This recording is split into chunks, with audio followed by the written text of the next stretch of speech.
So welcome everybody to the second hour of Mindshifters Radio. Today is Wednesday, September the 15th, 2021. And our call-in number is 563-999-3581. And press 1, and that puts you into queue to talk to us. We'd love to hear your comments and questions because that makes this your show. And Jill, you're still on, and Michael is with us. Is there anything we can do to continue supporting you?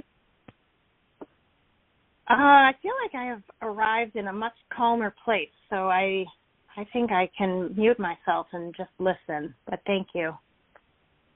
All righty then. Well, welcome, Michael. Thank you, dear heart. And I'll just add one thought, just listening to the last couple of things that you said, Jill, and that is to recognize that rage is not an emotion. Rage is a drug. Rage is a way of anesthetizing ourselves. And when I'm willing to stop becoming a user, then I'm going to tend to begin to feel that pain that I've been anesthetizing. So be aware that that will be part of the process of letting go. And we'll hold space for rage to heal and the underlying thought disorders that create the pain to surface, move through, let go, and move to the next level. And so I'm going to start right in with our reading from the end of chapter 17, the book, Why Is This Happening to Me Again? And What You Can Do About It. The book is out of print, but there are copies available. We've sold enough copies way back in the early part of the century that they've been pretty much spread around the globe. So there are used copies available still 25 years later on Amazon, on eBay. They're always there, so you can pick them up there, usually fairly inexpensively. And you can go to our website, whyagain.org, and you'll see a picture of the book on the homepage. If you click that and drill down, you'll find copies of the book in several different languages you can download free, English included, of course. So there are different ways to get a copy of Why Is This Happening to Me Again? We also sell an MP3 of the latest version. There's only ever been one version of the book printed. There is a new edited version, which never went into print, but was put into an audio format. So that's available on our page. And this chapter that we're finishing up now, The Body Has a Mind of Its Own, looks at the fact that there's a function of information stored in our physiology firing off that we call the mind that really isn't a mind at all. It's a fake mind. And that's why we're talking about how the body has, or the so-called body, has a mind of its own, this ability to store and through resonance bring information forward. And most people call information resonating in brain cells thinking. And the truth is, if most people said what they thought, they'd be speechless, because information, if I say don't think about the color of your car, and of course something about the color of your car resonates in the mind, that resonance is a pure resonance function.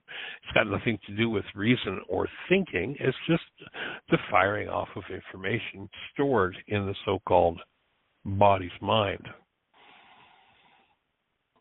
And so we're talking to Richard, and one of the reasons we're offering him the goal of this work is to empower people. And actually, we can't empower anybody, but we're here to support you uncovering the empowerment that lies within you. That's where the real empowerment is. It doesn't come from the outside at all.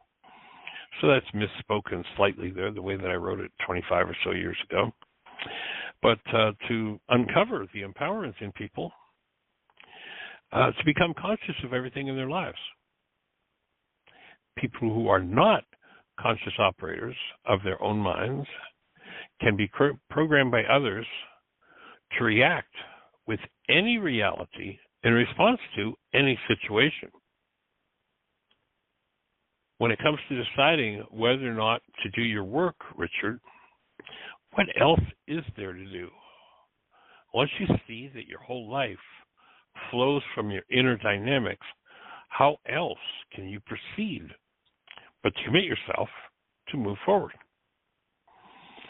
I could see myself just sinking into oblivion, becoming a hermit in Wyoming.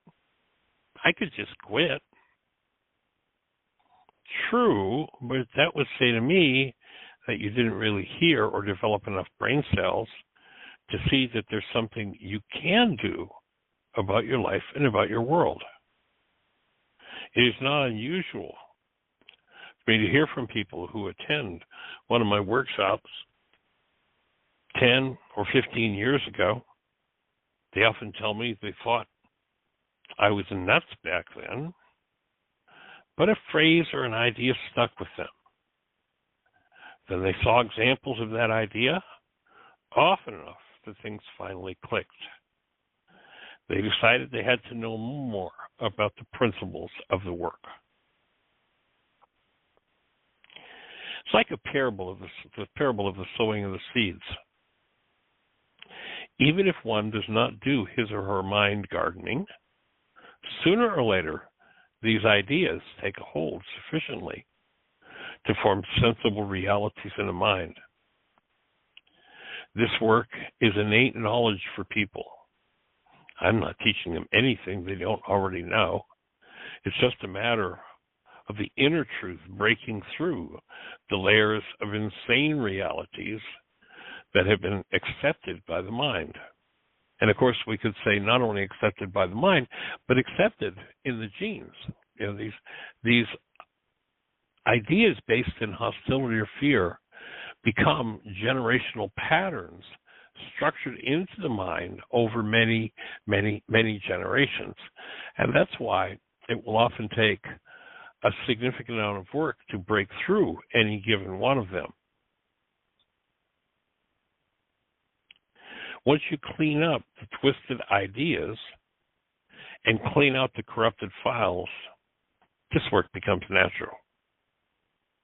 This information should be kindergarten stuff, conversations children have on the playground. Yet it is all but missing from our culture. The absence of an understanding of love is the reason it is so rare, I suspect. And so that's the completion of chapter 17 from Why Is This Happening to Me Again. Our next chapter is going to be a short one. It's called Clarifying Love. It's kind of a fun chapter, but we'll take that up tomorrow. In the meantime, we're honored that you're here to be part of this conversation and to, the act of lending your ears. There's that old, I think it was one of the Greek philosophers, friends, Romans, and countrymen, lend me your ears. When one listens energetically, they are extending the energy that they're listening to. Now, of course, you look at what's being put out in the media all the time in the hostility and fear-based arena of life, and we see millions listening and therefore intensifying the ideas based in insanity that float around and operate our culture. And the reason we do this show is so that there is a supportive conversation, at least somewhere in the world, that is truly based in love and accurate tools for moving in the direction of living as and functioning as a human being. So we're delighted that you're here with your lending us your ears, and we would love you to lend us your voice as well. so that this conversation can extend into the arenas that are of most interest to you. So if you're out there in listener land, if you're on one of those stations that we can't see in our control panel, the call-in number for the show is 563-999-3581. If you call that number, you'll be listening to the show. If you have a question or a comment, you push 1, that will raise a hand in the control panel, and you'll get to hear Jeannie's sweet voice introducing you. How can we support you? What's on your mind?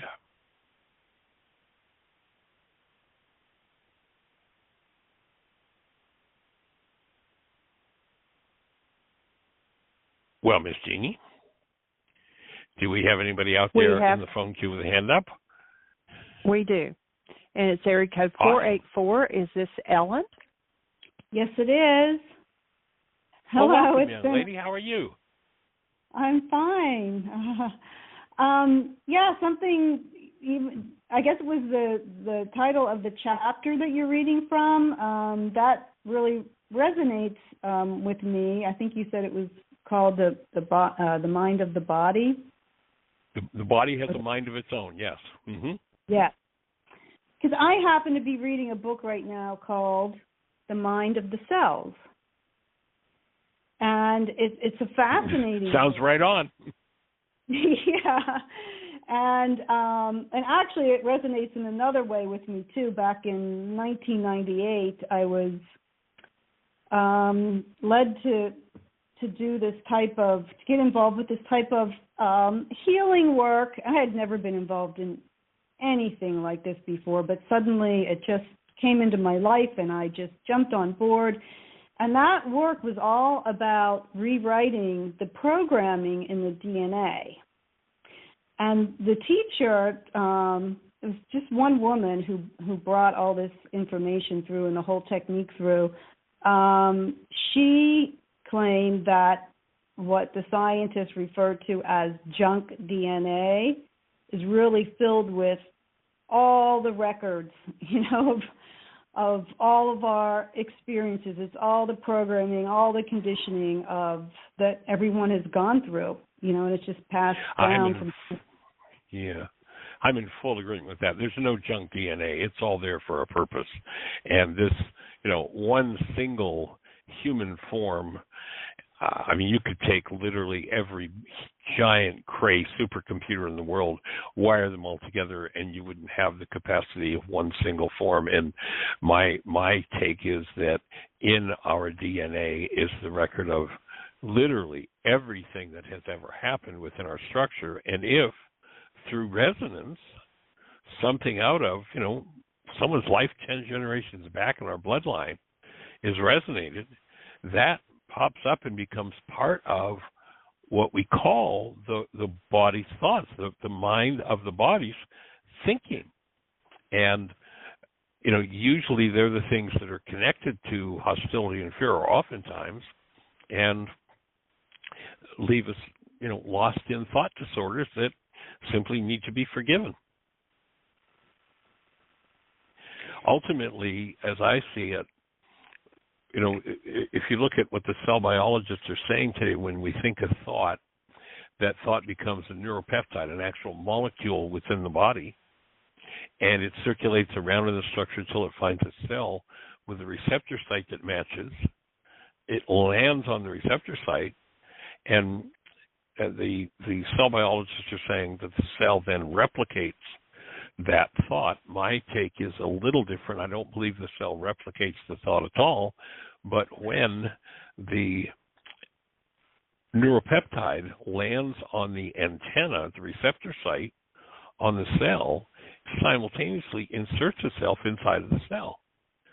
And if one were looking from inside of the cell and watched that energy enter the cell, they would call that chemistry. That mind energy becomes the chemistry of the cell. And ultimately, to me, the skill that's so important that we develop is the ability to learn to extract the energy that's inserted itself inside of the cell and created aberrant chemistry, be able to decode the content of that neuropeptide and recognizing when it is not in order for our structure, being able to remove it and replace it with that which is designed for the cell. And that's the skill ultimately that needs to be developed with forgiveness, is the ability to really access those things, decode them, and if we refuse to learn to decode something in ourselves because we live in a world of resonance, somebody with the decoder is going to show up in our lives, and when they do, it's not going to be fun. So it's an important skill to develop. So I'm with you, and I'm right with her on that thesis. Yeah. So are you familiar then with the work that was done by Sri Aurobindo, and then later by Mother, and then okay.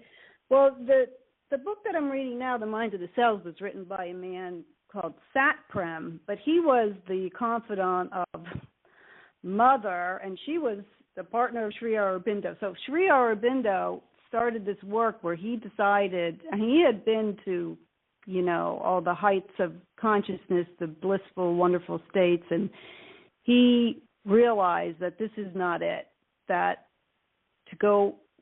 in order for, that we're on the planet for a reason, we are a transitional being, and that what we really need to do to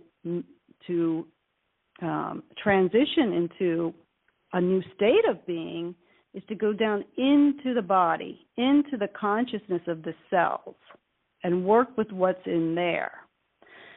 So he started that work, and like I said, then it was taken up after he transitioned by Mother, and then from there Satprem. And I'm not sure if anyone has taken it up since there, but I don't know, I've just been led to this, and I'm just fascinated with what I am reading. Like Satprem has, he published 13 volumes of the logs that Mother recorded as she was doing these experiments of going down into the consciousness of her body cells.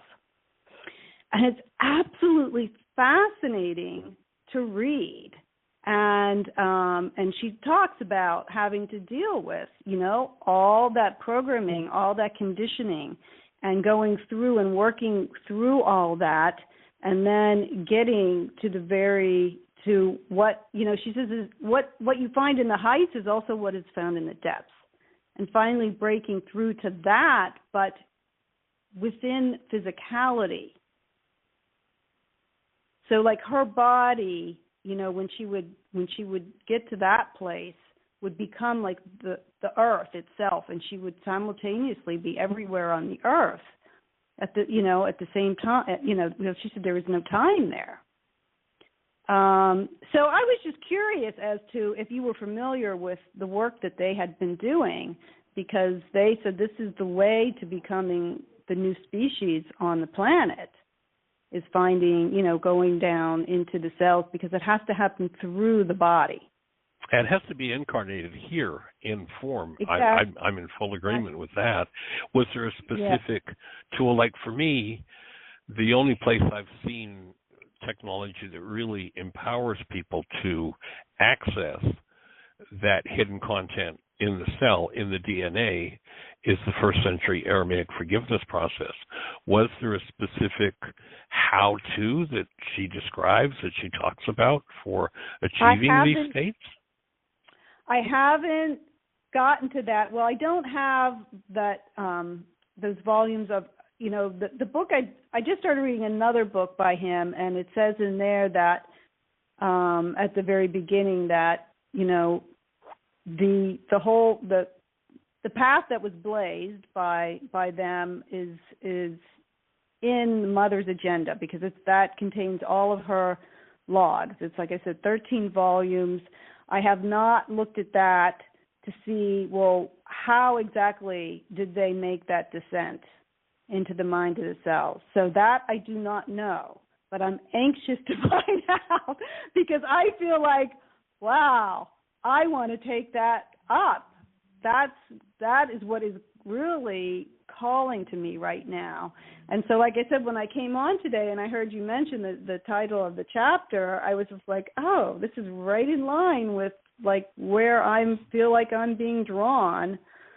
And I don't know, like I said, if others have taken it up since SATPREM. But the fact is that, you know, one person doing this blazes the path forward for everyone. And then, of course, more and more people, you know, it just eventually it has to become what he was saying. It can't just be for a few people. It has to become a collective experience. You know, it has to be the whole humanity going through this. And I believe it is happening at an unconscious level. Things are happening that we're not aware of within our bodies. But if we can consciously work towards that by doing that sort of work, then all the better. Well, if you listen to Yeshua, he talks about, you know, critical mass. He says a little leavening leavens the whole loaf. And, you know, I think we can rest assured he wasn't talking about bread. He was saying that it's only going to take a small number of people to open the space for the whole of humanity, for it to be available to the whole of humanity. And, you know, I don't know if you're using the reality management forgiveness process, but that's the best piece of technology on the planet that I've come across as yet, and I've looked at everything I could possibly find for how to do that piece of work that you're talking about being excited about.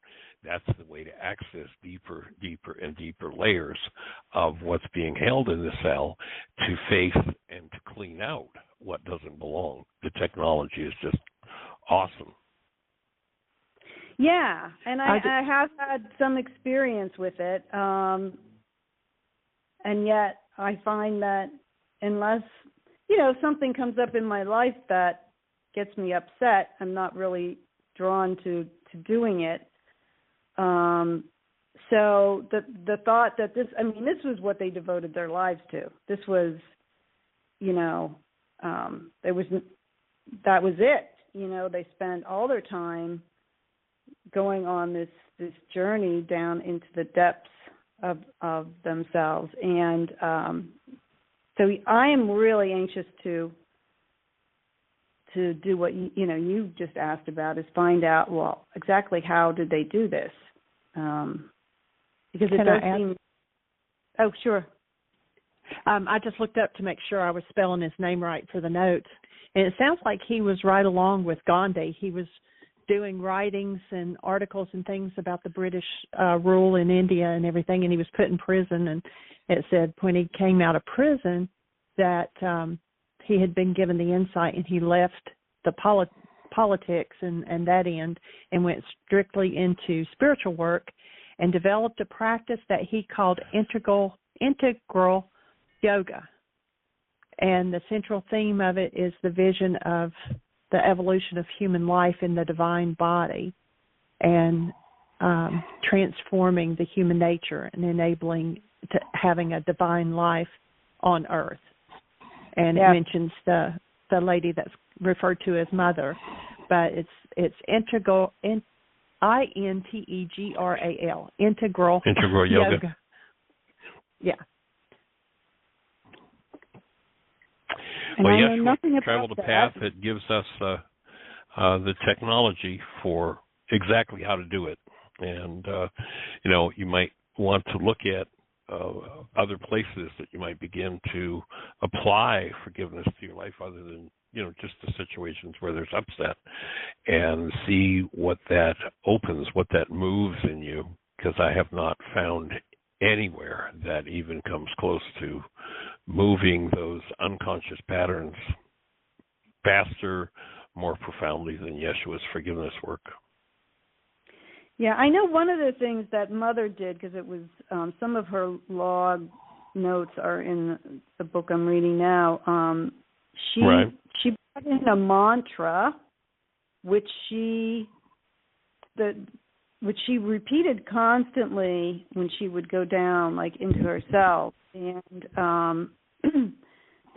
finally the cells just started saying the mantra, and it was just like a mantra that means, it's just like a salutation to God, and she would experience, like she would it was like she was taking on all the illnesses of the world.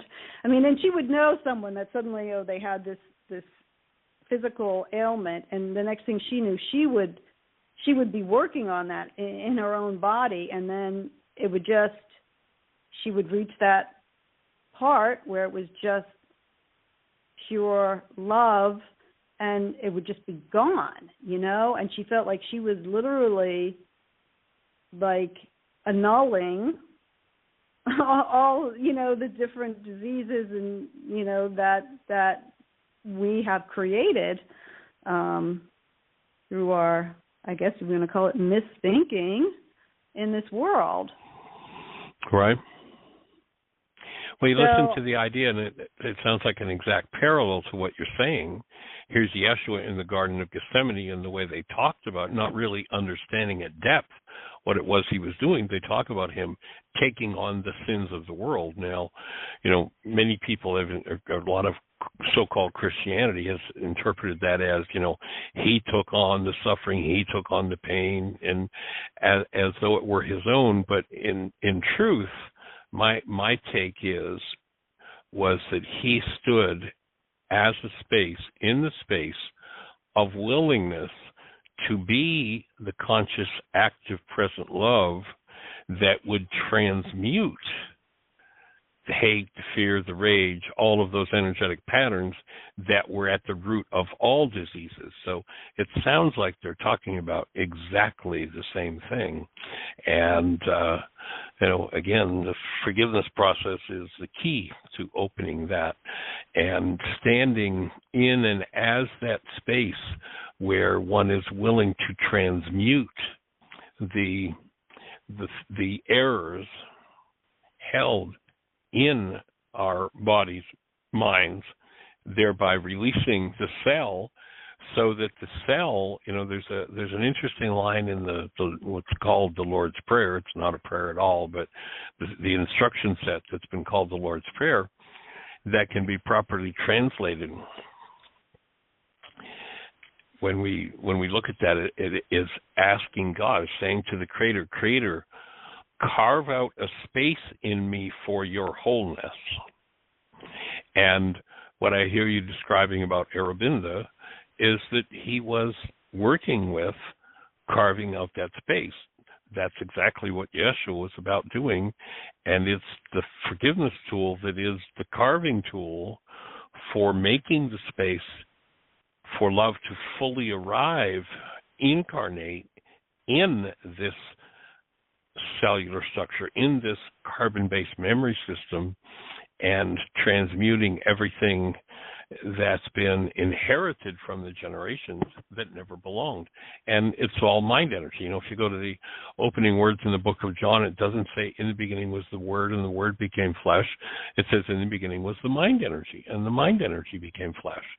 And it's the mind energy that's out of harmony with love that has created all of our diseases, all of our disorders, and the transmutation of those things that removes them. And the more people who get on the team, the closer we get to critical mass. And when we get to critical mass energetically, because the field of that will become strong enough to permeate every mind on the planet, then every mind on the planet is going to wake up to that capacity and that the willingness to do that piece of work, to take on those energetic patterns that never belonged. And let's bring healing to humanity. It's time for us to individually and collectively function as true human beings, truly functioning as love.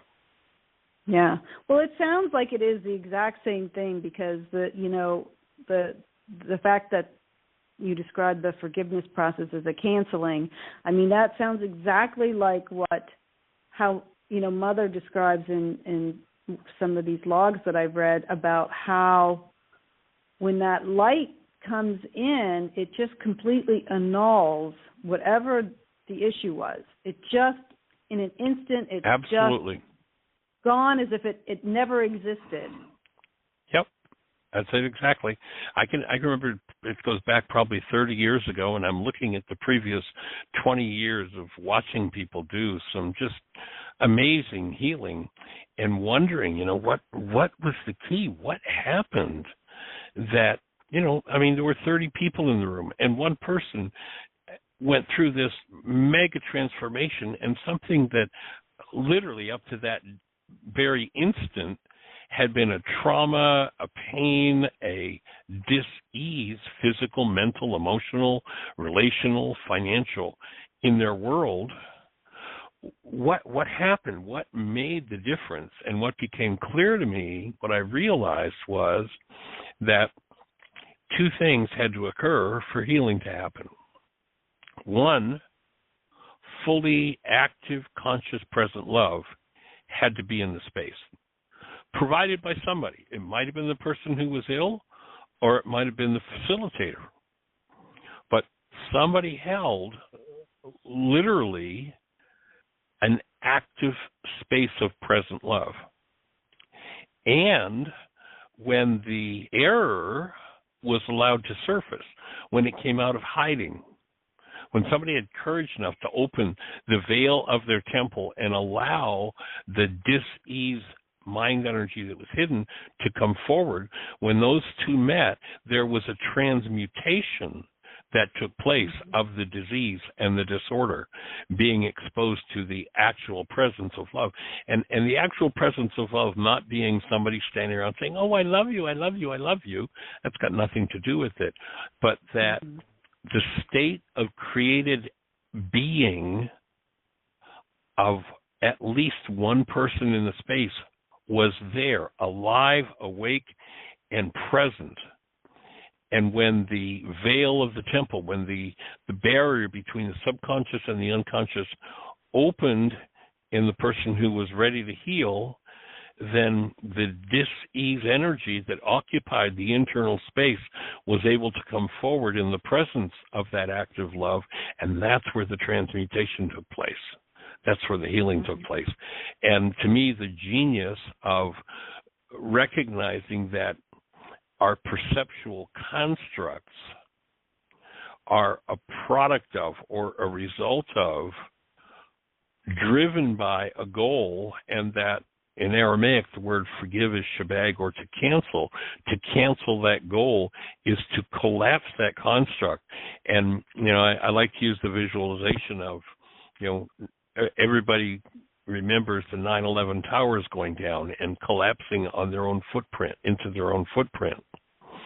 And when you think of a perceptual construct based in error being what's active in somebody's mind, what's running somebody's perception, the construct of their mind, and that collapsing because the driver is removed, the goal is canceled.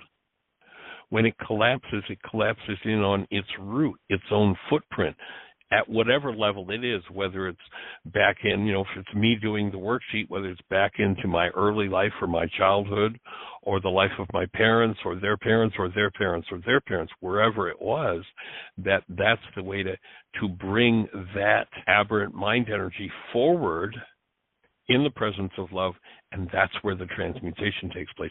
And that's what carves out that space in us for true incarnation of being, of our created essence. Mm-hmm. And do you believe that doing that is actually has the potential to change the whole history of our world? Well, again, that to me is Yeshua's idea of critical mass. A little leavening leavens the whole loaf. Each person who steps in essence, what I hear him saying is, we don't have to get every insane, rageful, pained, traumatized person in the world to go, oh, I think I'll function as love and forgive. We just need to get enough people who will do that work so that they incarnate as present love. And when we hit that critical mass, that's going to presence active love on a global scale energetically. And then with that presence active on a global scale, whenever something peaks up out of the unconscious of anyone, that transmutation is going to take place, that healing is going to take place. So to me, that's the reason for doing the work. You know, if I thought, I can remember when my son was born, and it's like looking around, it's like, God, if somebody doesn't do something, there isn't going to be a place for this kid to grow up.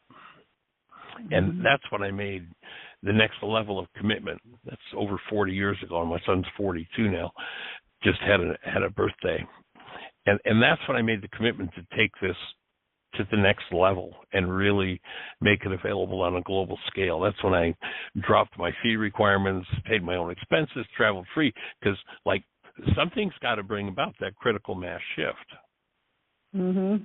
And when enough people step in, and one of the reasons for doing this radio show is to keep this conversation going so we reach that critical mass place, and that's when things are going to accelerate. Every person that joins in actually doing the work, not a lot of people do lots of mental masturbation. Oh yeah, that sounds like fun, but actually doing the work for most people is another story. Every person who steps in and does a piece of work becomes part of that critical mass. Mm-hmm. And that, to me, is what ultimately is going to make it available to 7.5 billion people. We're not going to get to, whatever 7 billion minds that are in rage and pain and trauma and hatred and vengeance by standing in front of them and teaching every one of them. Not going to happen. But we can get enough people who will become the space that space will change the game for everyone. So that's why we're doing what we're doing. And we're glad you're part of it. Yeah, me too. And if you uncover in your reading of Aurobindo and Mother's work any other pieces of the puzzle, who knows what we don't know yet. So anywhere that you find it and important pieces come forward, I'd be much appreciative if you'd continue to make it available to us. Keep us posted. Absolutely. Yeah, it's what I'm feeling drawn to right now, so I'm going to dive into that and see what I find. And if I find some gems, I will absolutely share them. That's awesome. And we'll hold the space. Okay, great. Thank you. All right, young lady, any other thoughts for you? Nope, that was it. All right, well, you have a blessed one then. Thanks, you too. Bye-bye. Yeah, okay. Take care. Thanks for the conversation. All right, well, we're down to about 17 minutes or so. So, Miss Jeannie, do we have anybody else in the phone queue with a hand up? Anything else happening in the chat room? No, there's no hands up, no questions in the chat room. I did put a link in the notes for today, and you can go out and get them after the show, that his practice that he does involves purification, liberation, realization, and enjoyment.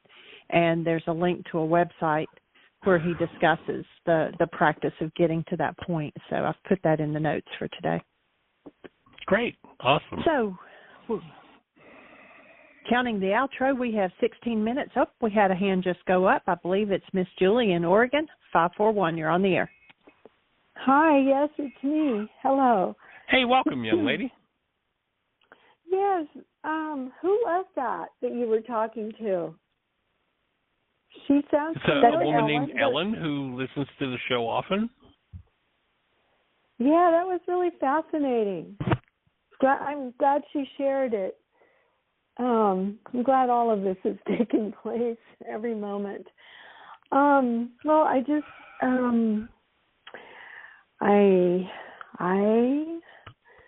ever since I've been making more and more commitment to this kind of work and this work in particular, it's growing in me. And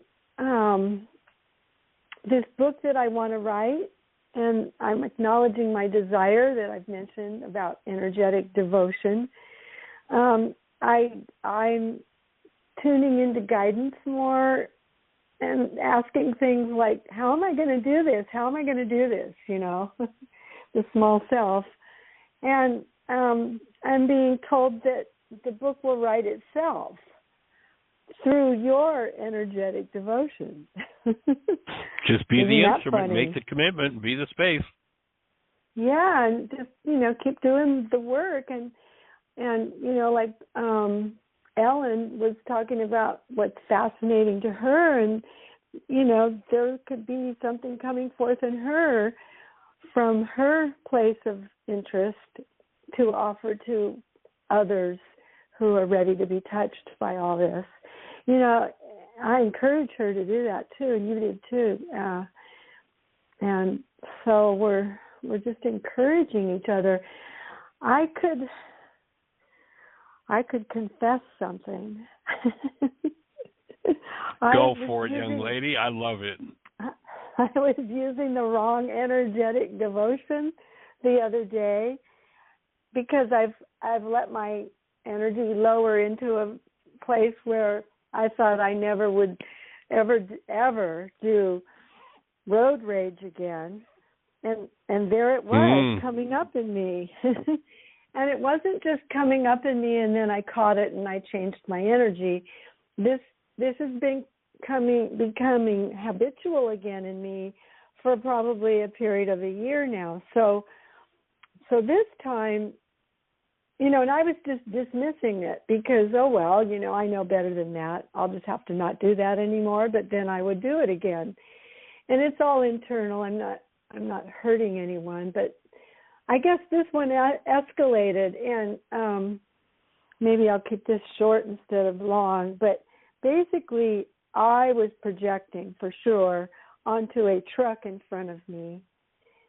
And, you know, I've mentioned in the past how one time there was a U-Haul truck in front of me that I just made a turn from my neighborhood to go to an appointment, and I'm right behind a U-Haul truck, which is a rental truck for moving your furniture and your stuff or whatever you have inside it. And and then coming the other way in that same next moment was a garbage truck.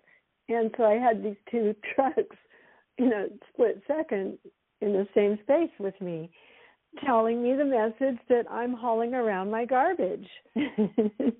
And so I left my home with an energetic disposition, whatever it was. I was mulling around in something, but I had to go to my appointment, so I left my home with all this energy ready to ripen, you know. And so that was many years ago, and I was in this work, and since then I've improved. However, there was something that came up for me to heal, for my healing, and I was being aggressive about this truck in front of me in the left lane that was just sitting there. In my judgment, I had all these judgments. They were unconscious. They weren't following the rules. They were holding everyone up, and they seem to do that habitually all the time now. And, you know, so I decided to, in the recent few months, I've been honking at them when they finally get over, like, you know, duh, you stupid idiot, you know. I mean, energetically, that's it, okay? And so who am I? Who am I to teach them these lessons? Who am I to say they have to operate differently? Who am I to say that they're to blame for how I'm feeling, right? I'm just like Richard in the book. Of course, we know better than that one, right? Right. Right. Who am I to lie to myself? I have that privilege if I want to use my life energy and love that way, you know. It wasn't loving. It was just really projecting, huge, you know. And so I got back in equal measure, Michael, the amount of energy and the kind of energy, exactly what I was projecting. And luckily, I didn't get into danger because I was really operating at a very low level, and anger and being right. And so I was trying to get that truck's attention to do what it was supposed to do, the driver was supposed to do. And he finally got around. Meanwhile, two others, will just be short, two other people used their middle finger at me, two other drivers, observing my behavior. And that was a very powerful message. Yeah, and they held it for a good, minute, a good minute. You idiot, do you get what I'm saying? And so I had to be responsive, and I tried to just chill myself. And so one of them actually, once I got around the truck and then I slowed down to the normal speed limit, they came up on me really fast and tailgated me really closely with their finger at me like a weapon, until we both took the same exit and I went to the right and they went to the left. But I got that message and I got that anger and I got what I triggered in someone else, and I got that I made the choice to do that, and I could make a different choice, and everyone else would be better off if I would make that choice. Yeah, my offering would be you didn't make a choice to do that. Yes, I don't think you made a choice to do that. Your body's mind made a decision out of old pain. Yes. And when you choose to address and forgive that, now my question would be, how many worksheets have you done on that? Well, I haven't done a worksheet on it. Yeah. That's really bad. I'm giving myself that finger, aren't I? Like I'm not worth it. Ooh. Wow, that's a big worksheet. I'm not worth doing the worksheet on these energies to have them removed from me. Ooh. So my input to you would be that whole scenario that you're engaging in unconsciously there is really putting yourself in grave danger. Mm-hmm. And I'd suggest you do some work around that, because you don't need that. And as I suspect from what you've processed in the past, some early childhood stuff where there was some pretty strong energy pointed toward you, that it's probably a replication of a power person dynamic. Mm-hmm. And you might want to dump that one, because in that circumstance, that can be, literally significant danger. It's like you really need to be attracting that or resonating that. Yeah, you know what I got? Early childhood recklessness. I've never really worked on anything like that. Thank you. I think they call it reckless endangerment. Oh, yeah, probably. That's right. You get a ticket for reckless endangerment.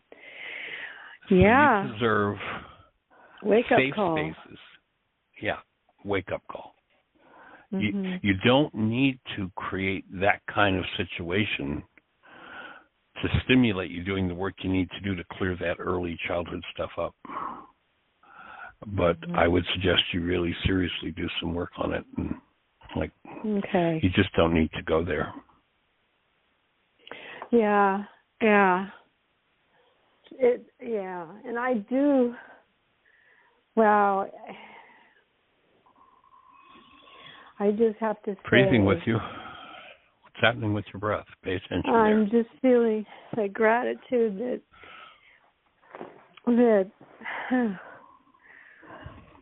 it didn't go further, and that somehow, by the love that I truly am, I was contained in safety. I was safe, and so was everyone around me, because this was my lesson, and if I would have been less willing to learn it, or at least observe myself, it could have gotten worse. Yeah. So my input would be that if you think about when your power person pointed that kind of energy toward you, you did not deserve it.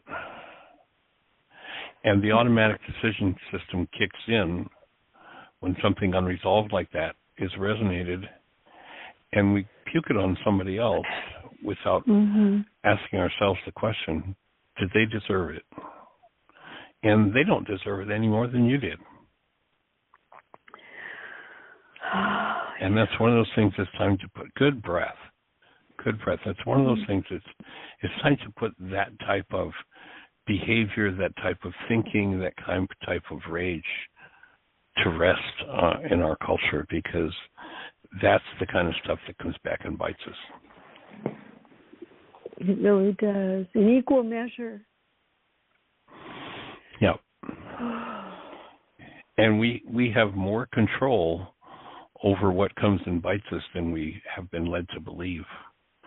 And the control mechanism is, how often are we willing to dish it up? It sounds like you got some instant karma of people, showing you what was going to cycle back to you. Yeah. And I'd be using that as a really strong signal to do some work and be finished with that. Yeah. Because you don't need it. You don't need it. Yeah. I'm so glad I made my confession today. Thank you for your support. You've got it 200%. See, this is where the Christians, one of the ways they misdirected what Jesus was teaching about forgiveness. They usurped and stepped in and said, "We will be your intercessionary. You can confess to us and we will forgive you." And that's such a detour from what really this big detour. Or they said, we'll be the intercessory that brings God's forgiveness to you, and God is never going to forgive anyone for anything.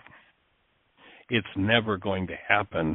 It's a total fallacy to think that God forgives, because for God to have to forgive, God would have to judge first, and judgment just isn't there. I know that humans have got all their judgments, and, Yeshua says, I come to save the world, not judge the world, but then we hear people saying, yes, and on the last day, he's going to judge you. It's like, hey, when he was here before he refused, you think he's going to change his mind? It's not what it's about, and forgiveness isn't about, earning some authorities letting you off the hook for what you've done. It's you being willing to remove those energetic patterns from your own cellular structure, those generational patterns. That's the forgiveness work. So, we've been fed we've been fed a fallacy that somebody's going to forgive us. It's never going to happen. It's not possible.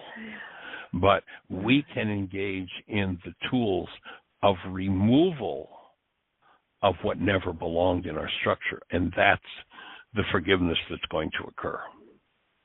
Wow, I'm just getting that from my childhood, I've been waiting to be forgiven, because in my childhood, I was taught, that someone had to forgive me, and so if I did things Big wrong fallacy. and I was reprimanded for it, if I was punished for it, whatever it was, there was a residual of not feeling good rather than being restored to love.